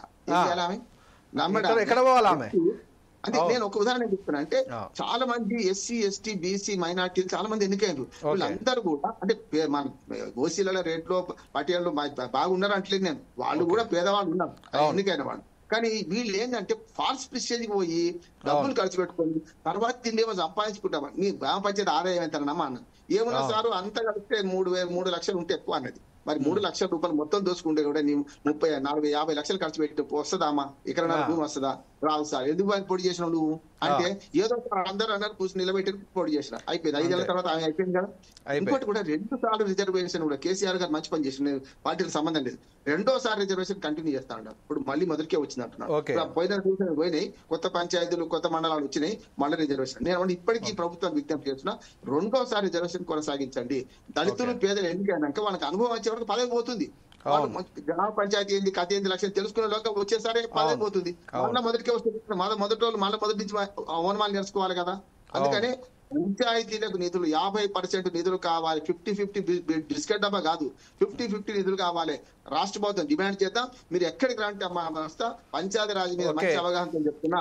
ఇవాళ పంచాయతీలు కొట్టాడాల్సింది పార్టీల పరంగా కాదు, మనందరం సంఘటిత శక్తి ఉంటే రాష్ట్ర ప్రభుత్వం ఎవడని ఉండని పార్టీ వాడు కాంగ్రెస్ మీద బీజేపీ వస్తే ఇంకెవరు వస్తుండొచ్చు. ఎవరు వచ్చినా మనం వాళ్ళని మెడలు వంచి మనమే నిరూపించుకునేదాకా. ఓకే రామ్మోహన్ గారు, సూర్య సమ్మయ్య గారు చేతులు చెప్తా ఉన్నారు. సమ్మయ్య గారు ఇప్పుడు ఇంతకుముందు రామ్మోహన్ అన్న చెప్పినట్టు సర్పంచ్ ఎన్నికల లోపల డబ్బులు పంచకుండా గెలవడం సాధ్యమేనా? మీరు చెప్పండి. ఈ విషయంలో రామ్మోహన్ రావు గారు మాట్లాడుతా ఉంటే మేము ఎవరైతే సర్పంచ్లు పోటీ చేసినామో మాకు అనుభవం మాకు మేము నవ్వుకోవాల్సిన పరిస్థితి వచ్చింది. ఎందుకంటే ఒకవైపు అక్కడ ఊళ్ళల్లో వ్యక్తిగత రాజకీయాల కోసం కొంతమంది ఉంటారు. అన్నా నువ్వు సర్పంచ్ ఉండాలన్నా, నువ్వు గెలుతావన్నా ఈ ఓట్లని మనే అన్నా, నీకెందుకన్నా మీరు ఏమన్నా అని చెప్తారు. ఈ గ్రూప్ ఆ గ్రూప్ అంతా తయారు చేసి మనకి సర్పంచ్ ఆలోచన లేనోనికి ఇది నువ్వు గెలిపిస్తావన్నా, నువ్వు పక్క ఉన్నాయి మా ఓటు అని నీకే ఇదని చెప్పి వీడు వాడు ఒక్కొక్క దగ్గర చెప్పడు. మళ్ళా ఇది ఈయనకి చెప్తాడు, ఇంకోని చెప్తాడు. ఎక్కడ ముగ్గురు సర్పంచులు పోటీ చేస్తే ముగ్గురికి ఎగేసి ఒక ప్రెస్టేజ్ తీసుకొచ్చి ఇప్పుడు ఇది కూడా ఉంది. పొద్దున్న టిఫిన్ ఒక దగ్గర, మధ్యాహ్నం లంచ్ ఒక దగ్గర, డిన్నర్ ఒక దగ్గర, ఇలా జరుగుతుంది. ఎకరం భూమి అమ్మినా పర్లేదు కానీ ఎకరం భూమి అమ్మినా సర్పంచ్ కావాలని చెప్పాను. పాపం కొంతమంది ఇప్పుడు రామారావు గారు చెప్పినట్టు ఆ భూములు అమ్ముకొని జాగాలు అమ్ముకొని అప్పులు తెచ్చుకొని ఆఖరి సర్పంచ్ పదవి అయిపోయిన వరకు వెనక చూసుకుంటే అప్పుల పాలైపోయి ఉరివెట్టుకొని చచ్చిపోయి ఆ గ్రామాల అప్పులు తీర్చలేక చేసిన పనులకు బిల్లులు రావు, అప్పు తెచ్చిన పైసలకు వడ్డీలు అవుతాయి. ఇవన్నీ ఇబ్బందులు భరించలేక చాలా మంది సర్పంచులు జర పేరున్నోడైతే అవమానంతో సిగ్గుతోని ఇబ్బంది పడ్డ సందర్భం. కొంతమంది అటు ఇటు ఆ బాధల్ని తిట్లను కూడా భరించే వాళ్ళు జర నాలో వెనక ముందు అయినా తొండేసి వేసి బతికిండ్రు. ఏదేమైనా ఒకటి చెప్తా ఉన్నా, రామారావు గారు చెప్పినట్టు ఖచ్చితంగా ఎవరు పోటీ చేసినా గ్రామంలో సర్పంచ్ అనడానికి ఒక విజన్ ఉండాలి. ప్రజలు గమనిస్తారు 100%. ₹100 పెట్టినైనా, ₹10 10 లక్షలు పెట్టినైనా వాడు ఎవరికి గెలిపియాలి, ఎవరికి పని చేస్తారు, ఎవరు అందుబాటులో ఉంటారు, ఎవరితోనైతే పని అయితే అని చెప్పని వాళ్ళ గ్రామాల్లో తప్పకుండా ప్రజలకు అవగాహన ఉంటది. మనం పైసలు ఇస్తేనే వాళ్ళు ఓట్లేసే పద్ధతి కాదు. ఎందుకంటే పైసలు ఇచ్చే సందర్భంలో ఒక ఆయన ₹5,000 ఓటుకిస్తాడు, కానీ ఇంకో సర్పంచ్ పేద సర్పంచ్ పనిచేసి ఉంటాడు. వాళ్ళ ఇంటికి రేషన్ కార్డో, పెన్షనో, లేకపోతే రోడ్డో, హాస్పిటల్ పడ్డప్పుడు, లేకపోతే వాళ్ళ అమ్మ నాన్న చనిపోయినప్పుడు, పెళ్లి అయినప్పుడు ఏదో ఆర్థికంగా సాయం చేసి ఉంటాడు. వాళ్ళని తప్పకుండా గుర్తిస్తారు, గమనిస్తారు. ఈ విధంగా నేను అనేది ఏంటంటే ఇలా గ్రామ పరిపాలనకు సంబంధించి రాష్ట్ర ప్రభుత్వాలు కానీ కేంద్ర ప్రభుత్వాలు కానీ నేరుగా గ్రామాలకు బడ్జెట్ వేస్తూనే ఉండాలి. ఆ బడ్జెట్ ఇక రాజకీయంగా ఈ సర్పంచ్ మన పార్టీ, ఇంకో సర్పంచ్ మన పార్టీ అని కాకుండా నేరుగా గ్రామ పంచాయతీలకు వేస్తే ఏదేమైనా గ్రామాలు దేశంలో, గ్రామాలు రాష్ట్రంలో, గ్రామాలు జిల్లాలే, ఈ గ్రామాలకే మనం రాష్ట్రం నుంచి కానీ కేంద్రం నుంచి ఫండ్ ఇచ్చేది. ఇలా కేరళ రాష్ట్ర ప్రభుత్వం ఏదైతే ఇలా ఒక్క అక్కడ అధికారాలయో ఆ విధంగా కూడా మన రాష్ట్రంలో కూడా అధికారులు ఉంటే బాగుంటుంది నా నమ్మకం. ఇంకోటి ఒక్కొక్కరు వస్తా ఉంటారు, పెన్షన్ రాలేదన్న అంటారు, రేషన్ కార్డు రాలేదంటారు, వాళ్ళ బాధలు చెప్తా ఉంటే కన్నీళ్ళు వస్తాయి. సర్పంచ్ గా ఉండి మొండి చెయ్యి, ఒక పెన్షన్ ఇప్పియలేము, ఓ రేషన్ కార్డు ఇప్పియలేము, వాళ్ళకి ఏమైనా స్థానికంగా ఏదన్నా ఒకటి కొత్తగా శాంక్షన్ చేపిద్దామంటే సర్పంచ్ పవర్స్ లేవు. సరే డబ్బులున్న సర్పంచ్ అయితే ఇలా నేను దాదాపు ఒక 60 లక్షల రూపాయలు పెట్టి గల్లీ రోడ్లు వేయించగలిగిన, గ్రామ పంచాయతీ బిల్డింగ్ కట్టించగలిగిన. కానీ నాలాంటి సర్పంచులు కొంత తట్టుకున్నారు. ఎందుకంటే ఎంతో కొంత పని ఉంది కనుక. రామ్మోహన్ రావు గారు చెప్పినట్టు వ్యక్తిగత పనులు లేకపోతే ఆ సర్పంచ్ కేవలం నువ్వేం చేస్తావా అంటే వార్డు నెంబరు, ఏం చేస్తావా సర్పంచ్ అంటే వానికి తినడానికి తిండి లేదు, ఇంటికాడ పోతే భార్య తిడుతుంది, ఇంటికాడ పోతే అప్పులు ఎక్కువైపోతాయి. కనుక దయచేసి వచ్చే సర్పంచులను మేము అందరం డిసప్పాయింట్ చేస్తలేం, కానీ ఒక ఆలోచనతో రండి, అలాంటి చేస్తా ఉన్నారు, విజన్తో రండి. నీ మీద నమ్మకం ఉంటే గ్రామ ప్రజలు తప్పకుండా ఓట్లేసి గెలిపిస్తావు. పైసలు పెడతానో, ఇంకేదైనా అప్పులు తీసుకొచ్చి పెడతానో, భూములు అమ్ముకొని పెడతానో కాదు. నువ్వు ఆ విధంగా పేరు తెచ్చుకొని ఒక్కసారి కాకపోతే 4 సార్లు ట్రై చేయి. పైసలు తక్కువ పెట్టి గెలిచే ప్రయత్నమే చెయ్యి. కానీ ఇంట్లో చేస్తే, పనులు చేస్తే ₹1 లక్ష వస్తాయి, ఒక సర్పంచ్ ఎట్ట తిరుగుతాను చూడు, నేను గట్ట తిరగాలి అనే ఎవరినో చూసుకుంటాను సర్పంచ్ కోసం వస్తా అంటే నీ గ్రామ బడ్జెట్ ఎంత, నువ్వు చేసేది ఎంత, నువ్వు అప్పులు తెచ్చేది ఎంత, ఇవన్నీ కాక ఈ చావులకు, బతుకులకు, పెళ్లిలకు మళ్ళీ లీడర్లకు ఇంకొంచెం దగ్గర అయితే మన ఫండ్స్ వస్తాయని ఈ తిరిగి ఆర్భాటంతో చాలా మంది సర్పంచులు ఇబ్బంది పడతా ఉన్నారు. మనకున్న వనరులు ఉన్నాయి, ఎంజీఎన్ఆర్ఎస్ చేసుకుంటది. ఆ ఎంజీఎన్ఆర్ఎస్ సంబంధించి గ్రామాల రైతులకు ఇలా ఏ విధంగా ఉపయోగపడేట్టు చేయాలి, ఉపాధి హామీ కూలీలకు ఏ విధంగా ఉపయోగపడేట్టు చేయాలి అని ఒక విజన్ తోని ప్లాన్ చేసుకొని రావాలని నేను కోరుతా ఉన్నా. ఓకే. మళ్ళొక్కసారి మేము 10 సంవత్సరాలు సర్పంచ్ చేసినాం. ఇవాళ ఓకే. ఇంజనీరింగ్ చేస్తే ఎక్కడో ₹1,00,000 ఉద్యోగంతో ఉండొచ్చు, కానీ సర్పంచ్ చేసినందుకు ఒక వంతు సంతోషంగా ఉంది. నా ఊరుకు నేను ఇన్ని పనులు చేయగలిగిన, చరిత్రలో శిలాఫలకంలో మాకు ఒక పేరుంది, అవును. ఈ విధంగా చరిత్ర లక్షల మందికి ఇలా పరిచయం కాగలిగినాం ఓకే. అని ఒక సంతోషం. కానీ ఓకే. డబ్బులు లేని సర్పంచ్ ఇలా అప్పుల పాలు చేసి భూములు అమ్ముకొని ఇలా ఇబ్బంది పడొద్దని నేను కోరుతా ఉన్నా. విజన్ తో రండి, ఇంటింటికి ఓకే, దండం సమయ్ గారు, పెట్టండి, 2 సార్లు దండం పెట్టి పని చేస్తామని ఓకే హామీ ఇవ్వండి. ఓకే సమయ్ గారు, చిట్టిరెడ్డి రాజిరెడ్డి గారు ఉన్నారండి? పోయారా? ఓకే, ఇప్పుడు మన సురవి యాదయ్య గౌడ్ అన్న గారు ఇంతకుముందు ఫింగర్ రేజ్ చేశాడు. యాదయ్య గారు, ఏదైతే సమ్మయ్య చెప్పారో ఎన్నికల్లో పోటీ చేయాలంటే ఖర్చు పెట్టకండి, డబ్బులు అప్పులు తీసుకొచ్చి మీరు పెద్దరికానికి పోయి మీరు అప్పుల పాలు కాకండి, పని చేయండి, గ్రామస్తులకి పని చేసి ప్రజలకు దగ్గరయ్యి ఎన్నికల్లో పోటీ చేసి ఒకసారి కాకపోతే ఇంకోసారి గెలుస్తారు మీరు అని చెప్పేసి ఒక మంచి సలహా ఇచ్చారు. దీనికి మీరేమంటారండి యాదయ్య గౌడ్ గారు? అన్మ్యూట్ చేసుకోండి ఒకసారి, మీ మ్యూట్లో ఉంది, అన్మ్యూట్ చేయండి ఒకసారి. ఇప్పుడు రామ్మోహన్ అన్న గారు మాట్లాడుతూ ఒక ముచ్చట చెప్పిండు, డబ్బులు అందరు ఇచ్చిపోతున్నారు, చనిపోయిన కాడికి వచ్చి రామ్మోహన్ అన్న మాత్రం నేను డబ్బులు ఇవ్వలేదు అన్నాడు. అప్పుడు ఇవ్వలేదు అన్నప్పుడు ఆ లీడర్ ని ఎట్లా చూస్తుంటారు అంటే వేరే రకంగా, అంటే ఇయర్ పీసునారనో లేకపోతే ఏదో రకంగా అని ఇట్లా ముందు ఏమన్నారు కానీ వెనకాల పోయినాక 100 ముచ్చట్లు అంటారు వాళ్ళు. ముందు ఏమన్నారు, వెనకాల పోయినాక 100 ముచ్చట్లు అంటారు వాళ్ళు, వాళ్ళ గురించి ఈయనల గురించి. అనిపిస్తుందన్న. అయితే ఊర్లలో ఆ రకంగా ఉన్నది ఇప్పుడు ఉన్న పరిస్థితిలో. ఓటుకు డబ్బులు ఇవ్వద్దు అనే దాని మీద ఇప్పుడు మనం ఏంది కరోనా వైరస్ ను ఎట్లా పారదోలాలనే దాని మీద అందరినీ అవగాహన కల్పిస్తూ అక్కడ పనిచేసిన అధికారులు గాని, ప్రజాప్రతినిధులు గాని, మేధావులు గాని, డాక్టర్లు గాని, వర్కర్స్ గాని ఆ రకంగా చేసి అట్లా పారదోలి. అదే విధంగా ఇప్పుడు మన గ్రామాలలో గాని పట్టణాలలో గాని అనేది వచ్చినప్పుడు ఎయిడ్స్ ని కూడా పారదోలిన దాంట్లో మన ప్రజలే గాని, అల్లా మేధావులు గాని, విద్యావంతులు గాని, డాక్టర్లు గాని వివిధ రకాలుగా అవగాహన కల్పించి దాన్ని పారదోలేదు. ఈ భూతాన్ని డబ్బులతో ఓట్లు కొనుగోలు చేస్తాము అనేది దాన్ని పారదోలుతందుకు స్వచ్ఛంద సంస్థలు, మేధావులు, విద్యావంతులు, అదే విధంగా ఉన్న యువత చైతన్యం కావాలి. ఇప్పుడు మత్తు పదార్థాలకు బానిసలై ఇది ఎట్లా ప్రవహిస్తుందో ఈ ఓటు డబ్బు ఇవ్వాలనే దాని మీద తీసుకొచ్చే దాని మీద రూపుమాపాలంటే ప్రభుత్వం కూడా స్వచ్ఛందంగా కొన్ని కార్యక్రమాలు చేయాలి. దీని మీద గ్రామ స్థాయిలో, గ్రామంలో అవగాహన, గ్రామంలో ఉంటూ ప్రజాసేవ చేయగలిగి ప్రభుత్వ పథకాలను అవగాహన కల్పించే వ్యక్తులను ఎన్నుకునేటట్టు వాళ్ళని చైతన్యపరచాలి. కానీ వాళ్ళు ఎక్కడ కూడా డబ్బులు పంచడం గాని, మద్యం పంచుడు గాని, చెప్పడంలో గాని ఇట్లాంటి దాన్ని మీద ప్రజల్ని చైతన్యం ఎందుకు చేస్తలేరంటే ఈ ప్రభుత్వాలు ఆ రకంగా డబ్బులు మద్యం ఇచ్చి అధికారంలోకి వచ్చి ముఖ్యమంత్రులు అవుతారు, ముఖ్యమంత్రి అయితే ఎమ్మెల్యేలు అవుతారు. వాళ్ళు వచ్చి వాళ్ళు డబ్బులు పనిచేయాలనే పరిస్థితిలో వాళ్ళు లేరు.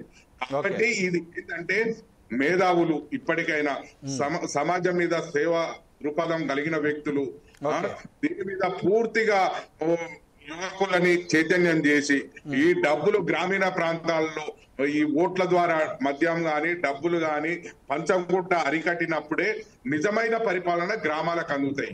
ఇప్పుడు నేను బహుశా అనుకుంటా మాది కొత్త గ్రామ పంచాయతీ, మొన్న కేసీఆర్ గారు కొత్త గ్రామ పంచాయతీలు ఏర్పాటు చేసిన దాంట్లో మాది 1300 జనాభా కలిగింది, 1000 ఓట్లు ఉన్నాయి.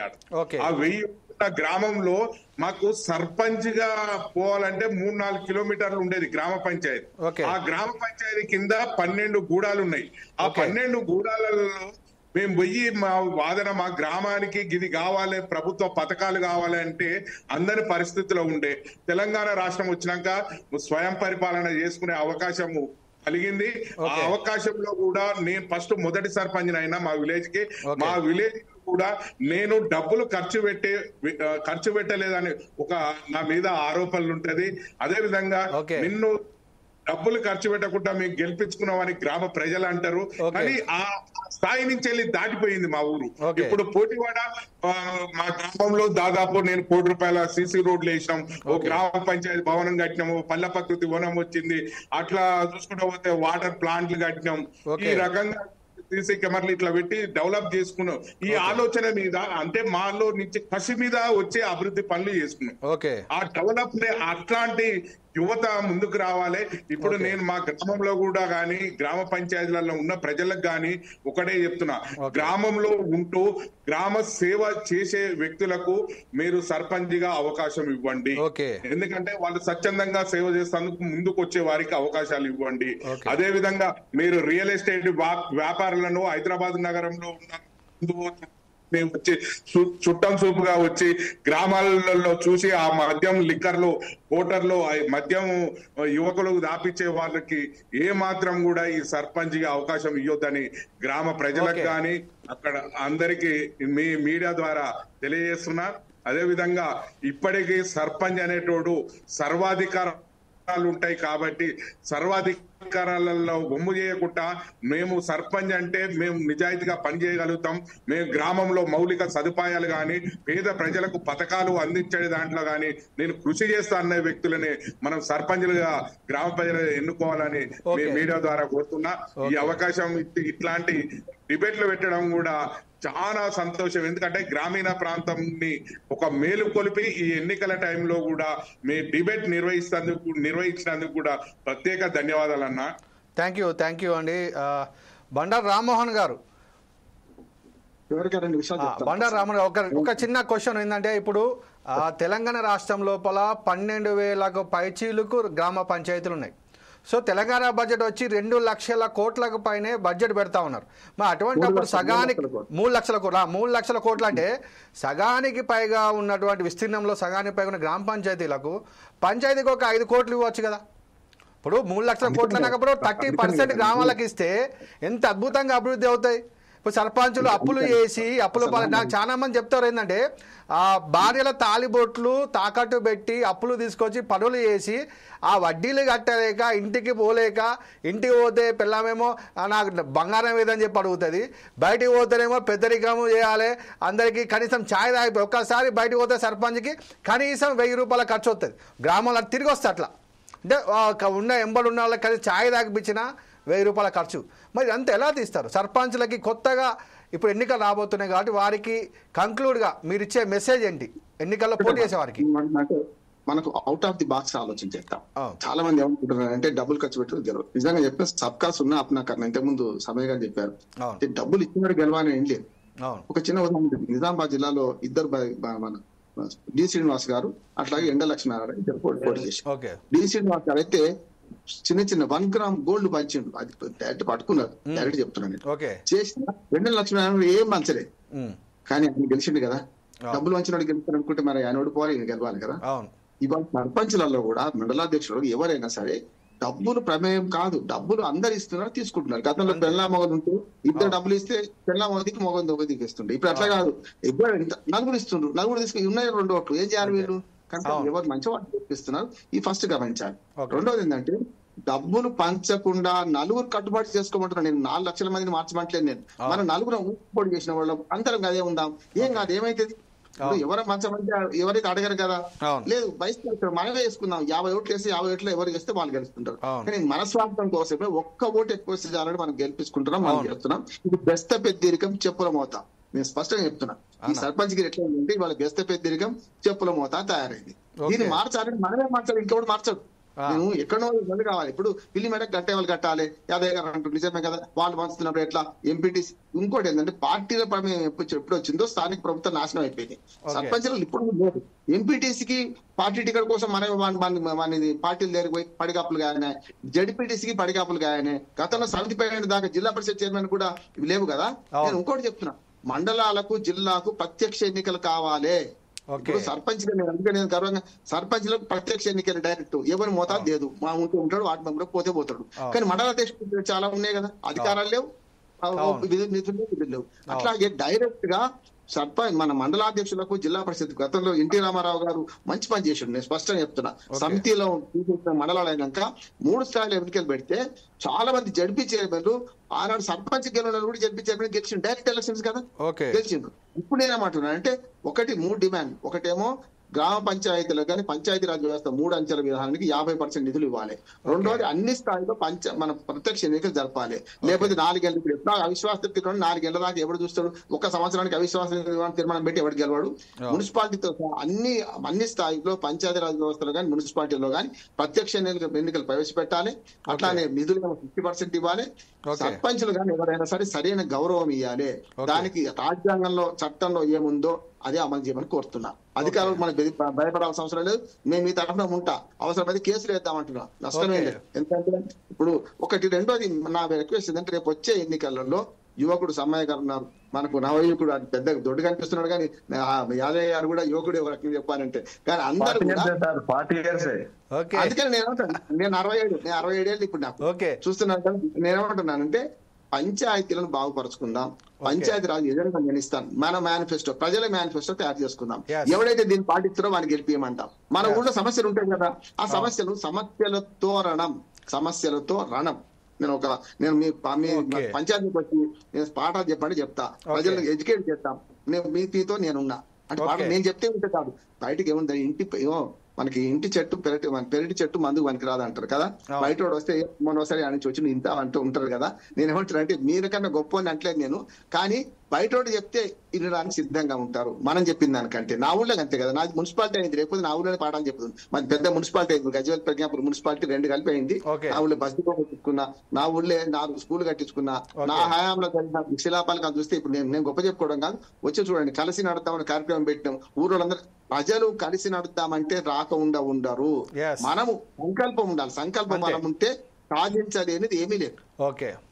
ఓకే సమ్మయ్య గారు, అన్నగారు ఏది చెప్పినారో ఇప్పుడు అదే విధంగా కంక్లూడ్గా కొత్తగా ఎన్నికలకు పోటీ చేయాలనుకునే సర్పంచులకు మీరు సీనియర్ సర్పంచ్గా మీరు ఇచ్చే సలహాలు సూచనలు ఏంటంటే కంక్లూడ్గా? నేనేమంటా అంటే ఏదైతే నీకు ఈ సర్పంచ్ కావాలని ఎవరో చెప్తానో, ఎవరో వ్యక్తిగత రాజకీయాలు చేస్తానో మీరు రాజకీయాలు రావద్దు మిత్రులారా. మీరు గ్రామం మీద ప్రేమతోని నా ఊరికి ఏదైనా మంచి చేయాలని చెప్పని ఆలోచన వాళ్ళు ఇలా ఏదైతే ఇలా సర్పంచ్ కాగానే నువ్వు పని చేయాలనే రూల్ ఏం లేదు. నువ్వు ఒక రేషన్ కార్డు ఇప్పియాలన్నా, ఒక పెన్షన్ ఇప్పియాలన్నా, వాళ్ళకి ఏమైనా పేదలకు సమస్యలు వచ్చినా, భూమి సమస్యలు వచ్చినా ఎంఆర్ ఆఫీస్ దగ్గర కానీ, ఎంపీడీ ఆఫీస్ దగ్గర కానీ, ఇల్లు లేని వాళ్ళకి కానీ ఎక్కడైనా నువ్వు తిరిగి పని చేయించవచ్చు. ఇంకోటి, ఇంత కష్టపడి మంచి చెడు నువ్వు చేసిన పని వృధా కాదు ఏ రోజు కూడా. ప్రజలు తప్పకుండా గుర్తిస్తారు. ఏ ఇంటికైతే లబ్ధి చెందిండ్రో ఆ ఇల్లు నిన్ను తప్పకుండా గుర్తిస్తుంది. ప్రభుత్వ సంక్షేమ పథకాలు ఉన్నాయి. అవి ఇచ్చే విషయాలు కూడా నువ్వు మొదటగా షార్ప్ గా పనిచేసి గ్రామంలో ఒక 5 సంవత్సరాలు కష్టపడి పేద బడుగు బలహీన వర్గాలకు నువ్వు దగ్గర అయినప్పుడు ఎదుటోడు 2 కోట్లు ఖర్చు పెట్టినా నీ మీద రూపాయి ఖర్చు పెట్టకుండా ప్రజలే సానుభూతితోని గెలిపించే సందర్భంగా ఉంటది. ఎందుకంటే రాజకీయాలు ప్రేమతో చేయాలి కానీ డబ్బుతో రాజకీయాలు చేసిన రోజు ఏనాడు కూడా అవి నిలబడవు. ఆర్థికంగా బలంగా ఉండడానికి ఇబ్బంది కాదు. కానీ పేదోళ్ళు దయచేసి యువ సర్పంచులు వ్యక్తిగతంగా నేను చేయాలనుకున్న వాళ్ళు భూములమ్మో జాగాలమ్మో అప్పులు తెచ్చో చేయకండి. మనం అక్కడక్కడ చూస్తూ ఉంటాం యూట్యూబ్లలో సర్పంచులు కొంతమంది ఎవడో ఎగేస్తే పోయి సర్పంచ్ చేసిన వాళ్ళ పరిస్థితి, వాళ్ళ అప్పుల పనినప్పుడు యూట్యూబ్లలో చూస్తా ఉన్నాం. కొన్ని వాటిలలో కొంతమంది చేస్తా ఉన్నారు.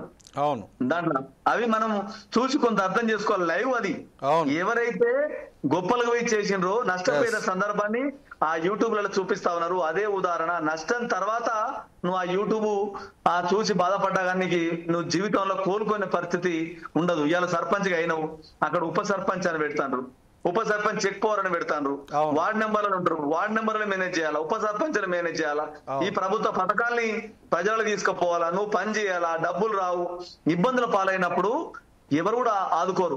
ఒకటే చెప్తానా, భరత్ అనే నేను సినిమా ద్వారా ఆయన ఒకటే చెప్తాడు ఏమని, మన గ్రామాల నుంచి వచ్చే నిధులు రాష్ట్రాలకు పోతా ఉన్నాయి, కేంద్రానికి పోతా ఉన్నాయి. ఆ నేరుగా డబ్బులు గ్రామానికి ఇచ్చినప్పుడు పరిపాలన అనేది అక్కడ రాజకీయ నాయకులకు కొంత మా దగ్గరికి ఎవరు తిరుగుతారు, మా దగ్గరికి ఎవరు వస్తారు, మేము ఎందుకు గెలవాలి, ఇన్ని కోట్లు పెట్టాయని చెప్పని అనుకున్నప్పుడు ఆ నేరుగా డబ్బులు వస్తే వీళ్ళు ఎవరు కోట్ల రూపాయలు డబ్బులు పెట్టి గెలవడం లేదు. వీళ్ళ ఎమ్మెల్యేలకు బాగుంది. ఎంపీటీసీలకు బాధ ఉంది, సర్పంచులకు బాధ ఉంది, జడ్పీసీలకు బాధ ఉంది, వీళ్ళ ఎంపీలకు బాధ ఉంది. ₹1,00,00,000 పెట్టి Yes. మేము ఎట్లా సంపాదించోడరా నాయనా అని చెప్పని ప్రతి వ్యవస్థ బాధపడతా ఉంది. Okay. కనుక గ్రామ పంచాయతీ నుంచే మొదలు కావాలి ఈ మార్పు. Yes. గ్రామ పంచాయతీ నుంచే ఇవాళ ఎవరైతే ఎంత మంది పోటీ చేసినా ఎవరి బలం వాంది, ఎవరు పని చేస్తారో వాళ్ళకి తప్పకుండా ప్రజలు పట్టం కడతారు. Yes. రేపు ప్రభుత్వ పథకాలు మనం అందించకపోతే మన గల్ల బట్టి హక్కు ఆ ప్రజలకు Yes. ఉంటది. వాళ్ళ ప్రజల దగ్గర కూడా టీవీ చూస్తున్న ప్రజలకు కూడా నేను తెలియజేస్తా ఉన్నా, ఎవరైతే పనిచేస్తారో వారిని గుర్తించండి, Yes. పనిచేసే నాయకుని గెలిపించండి. రేపు నీ వాడల పొద్దున్న లేచి తిరుగుతాడు. సర్పంచ్ అంటే నీ ఇంటికి జనాలు కాదు, సర్పంచ్ నీ ఇంటికి రావాలా, సర్పంచ్ మీ ఇంటికి వచ్చి పని చేయాలా. మీకు ఏం కావాలమ్మా, మీకు ఇబ్బంది ఏంటని పొద్దున 5 గంటలు లేచి, నేను ఇలా 2వ సారి గెలిచినామండి, మొదట మా భార్య, 2వ సారి మేము, పొద్దున 5 గంటలు లేచి నా వాకింగ్ ఊలనే అయ్యేది. అమ్మ అని చెప్పి ఒక్కొక్క బాధలు, డ్రైనేజ్ కావాలన్నా, నీళ్లు కావాలన్నా, లైట్లు కావాలన్నా, వాళ్ళ సమస్యలు ఏందని పొద్దున్న లేచి తిరిగేది, ఆ విధంగా పనిచేసేది. 2వ సారి కూడా మళ్ళీ మాకు మెజార్టీ తీసే అవకాశం ఇచ్చిండ్రు. Okay. మొదటగా అందరూ మాకు ప్రత్యర్థులే, మమ్మల్ని గెలవద్దని విశ్వ ప్రయత్నం చేసిండ్రు. Okay. కానీ అయినా నిలదొక్కుని పనిచేయడం వల్ల మా మీద పోటీ చేయడానికి కూడా కొంతమంది మా ఆపోజిట్ నాయకులు ఇబ్బంది పడ్డారు. మళ్ళీ ఇదొకటి గెలిచినా కూడా నాయకులను టార్గెట్ చేస్తా ఉంటారు. Okay. ఈ సర్పంచ్ సస్పెండ్ చేయించాలి, నేను పని చేయనివద్దు, పని చేస్తే ఈ బిల్లు రాకుండా ఇబ్బంది పెట్టాలని కూడా ఆ ప్రయత్నాలు మా పైన చేసిండ్రు. Okay. ఆఖరి గ్రామ ప్రజలు గుర్తించి మళ్ళొక్కసారి అవకాశం ఇవ్వాలని, పని చేసినోడు ఒక్కసారి 2 సార్లు 10 సార్లైనా నా ప్రజలు గెలిపిస్తారు. ఓకే, నువ్వు పైసలు పెడతానో లేకపోతే ఇవన్నీ పెడతానో కాదు. Okay. దయచేసి చెప్తా ఉన్నాం, భరత్ అనే నేను ప్రభుత్వాలు గుర్తు పెట్టుకోవాలి. అవును, నేరుగా గ్రామ పంచాయతీలకు బడ్జెట్ రిలీజ్ చేసే రోజులు రావాలి. అవును. నేరుగా గ్రామ పంచాయతీలకు రేషన్ కార్డు, పెన్షన్, కొత్త పథకాలు ఏమున్నా వాళ్ళు రిక్వెస్ట్ చేస్తే ఆ పేదోడు ఎవరని ఒక సర్పంచ్ కి తెలుస్తుంది. అవును. ఏ కుటుంబానికి ఏం చేయాలని సర్పంచ్ కి తెలుస్తుంది. కనుక ఆ అధికారులు రాష్ట్ర కేంద్ర ప్రభుత్వాలు కూడా ఇస్తే బాగుంటుందని నా అభిప్రాయం. Okay. తప్పకుండా కొత్త ఓకే, సర్పంచులకు థ్యాంక్ యూ సర్పంచ్. అప్పులు పాలు సర్పంచ్ కాకండి. ఒకసారి మనము ప్రసన్న ఒకటే మాట, ఓకే, ఇప్పుడు లబ్ధిదారుల ఎంపిక గ్రామ సభల ద్వారా జరగాలి. Yes. ఎమ్మెల్యే టికెట్ రావద్దు, అప్పుడు అవును. గ్రామ పంచాయతీకి అధికారం ఇచ్చినట్లే. అవును. గ్రామ సభల ద్వారా లబ్ధిదారుల ఎంపిక Yes. జరిగినప్పుడు మీరు ఓకే. యాదయ్య గారు ఏదైతే ఇంత ముందు సమ్మయ్య గారు చెప్పినట్టు గొప్పలకు పోయి తిప్పల పాలు కావద్దని చెప్పేసి అమ్మాయి గారు చెప్తా ఉన్నారు. మీరు కొత్తగా వచ్చే సర్పంచ్లకి కంక్లూడ్గా మీరు ఇచ్చే మెసేజ్ ఏంటి? ఎన్నికల్లో పోటీ చేసేవారు ఇప్పుడు రాష్ట్ర వ్యాప్తంగా ఇప్పుడు సర్పంచుల బాధలు అనేది రోజుకొక ఆర్టికల్ గాని, టీవీలలో వచ్చే న్యూస్ గాని, అదే విధంగా ఆత్మహత్యలు చేసుకుంటున్నట్టు వచ్చిన వార్తలు గాని ప్రజలు చూస్తున్నారు. ఈ ప్రజలు చూస్తున్నప్పుడు ఏంటంటే గ్రామ పంచాయతీలకు నిధులు ఇవ్వడం కూడా ఈ ప్రభుత్వాలు బంద్ చేసినాయి. నాకు తెలిసిన కాడికి డబ్బులే లేవంటుర్రు. కేంద్ర ప్రభుత్వం నుంచి వెళ్ళి రాష్ట్ర కేంద్రం రెండింటి మధ్య సమన్వయం లేకపోవడం వల్ల కూడా నిధులు ఇవ్వడం కూడా జరగకపోవచ్చు ఇప్పుడు ముందు వస్తూ. అయితే ఇట్లాంటివి జరుగుతుంటాయి కాబట్టి ఇప్పుడు ముందుకొచ్చే ప్రజాప్రతినిధులు డబ్బులు ఖర్చు పెట్టకుండా గెలిచేటట్టు చూసుకోవాలి. నీతి నిజాయితీగా ప్రజల మధ్య ఉండి ప్రజలకు సేవ చేసే విధంగా అట్లాంటి సర్పంచ్ అనేది ముందుకు రావాలి. సర్పంచ్ పదవితోనే నేను బతుకుతానను, పదవితోనే నేను పెత్తనం చెలాయిస్తాననేది కాకుండా ప్రజలకు సేవ చేసుకుంటూ నీకున్న వ్యవసాయం గాని, నీకున్న వ్యాపారం గాని, నీకున్న బిజినెస్లు గాని అట్లాంటివి కూడా నడుపుకుంటూ ఆర్థికంగా ఉండి నువ్వు బయట గ్రామానికి సేవ చేయాలనే దృక్పథంతోని, గ్రామానికి సేవ చేయాలనే దృక్పథంతోనే ముందుకు వచ్చే వాళ్ళే ఉండాలి. రిజర్వేషన్ల ద్వారా వచ్చే సర్పంచులు కూడా ఎవరు కూడా డబ్బులు ఖర్చు పెట్టకుండా నీతిగా నిజాయితీగా వచ్చి ఎన్నికై ప్రజలకు సేవ చేయాలని కోరుతున్నా. డబ్బులు పెడితే రావు, ఆత్మహత్యలే శరణం అన్నట్టు ఉన్నది. ఇప్పటికీ రాష్ట్ర ప్రభుత్వం దగ్గర చిల్లి గవ్వలేవని కూడా ముఖ్యమంత్రి గారు తెలియజేసిండు. అదే విధంగా కేంద్రం నుంచి రావాల్సినవి కూడా కేంద్ర ప్రభుత్వానికి రాష్ట్ర ప్రభుత్వం కూడా రెండింటి మధ్య సమన్వయం లేదు. కాబట్టి ఆలోచించి సమయం మించిపోయింది కాబట్టి ఏదైతే ఈరోజు డిబేట్లో పాల్గొని కొత్తగా సర్పంచ్ ఎన్నికల్లో పోటీ చేయాలనుకున్నటువంటి యువకులకు కానివ్వండి, కొత్త వారికి కానివ్వండి, మంచి సూచనలు సలహాలు ఇచ్చి వారి అనుభవాలను పంచుకున్నటువంటి మాజీ సర్పంచ్ అయినటువంటి బండారు రామ్మోహన్ గారికి, అదేవిధంగా సురవి యాదయ్య గౌడ్ గారికి, అదేవిధంగా సూర సమ్మయ్య గారికి, అయితే చిట్టిరెడ్డి రాజరెడ్డి గారికి చిన్న టెక్నికల్ ప్రాబ్లం వల్ల వారు పాల్గొనలేకపోయారు. అందరికీ కూడా 4 Sides టీవీ తరపున ధన్యవాదాలు తెలుపుకుంటూ చూస్తూనే ఉండండి 4 Sides టీవీ.